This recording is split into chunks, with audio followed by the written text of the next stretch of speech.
We were looking at what I call oming, and we start with the song. Prayer is the key. Prayer is the key.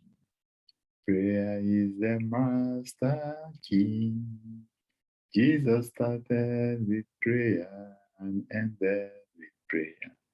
Prayer is the master key. Prayer is, of course, we know it's very important. We're able to bring God's hands to bear on situation and circumstance. But we also need to be very targeted in terms of our prayer, and that's why I've called this homing. Just like like the homing pigeon, for instance, they will move away from their place of residence, but they're able to home in, they're able to come back, in a targeted fashion. So we also need to be very targeted in terms of our prayers. And I have two scenarios that I have in mind. Of course, which shows that God does intervene in the affairs of men.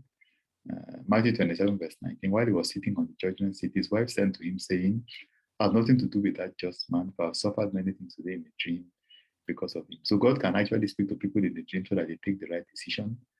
But in this particular instance, Pilate was under a lot of pressure from public opinion because these guys wanted the Lord to be crucified, and he tried to absolve himself. If you look at verse 24, when Pilate saw that he could not prevail at all, but rather the tumult was rising, he took water and washed his hands before the multitude, saying, I'm innocent of the blood of this just person, you see to it.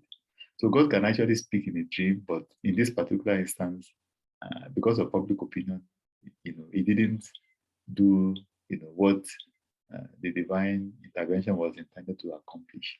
And so, if you look at the second instance, Exodus chapter 6, verse 1, that night the king could not sleep.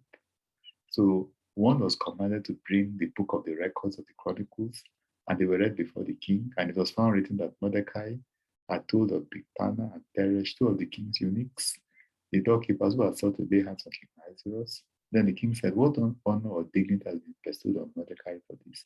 It seems to me that if the person cannot sleep, he's more likely to be more effective than if the person were to see a dream, because he couldn't just sleep.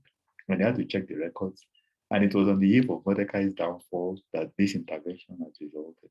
So it seems to me that if we were to pray that someone should not sleep until they favor us, it seems to be more effective than if they just had a dream, because it could actually be overtaken by other events, and they might still do, they might not have favored us the way they should have. But if they are not able to sleep, when God takes away sleep from their eyes, if we pray like that, I think it seems to me to be more effective.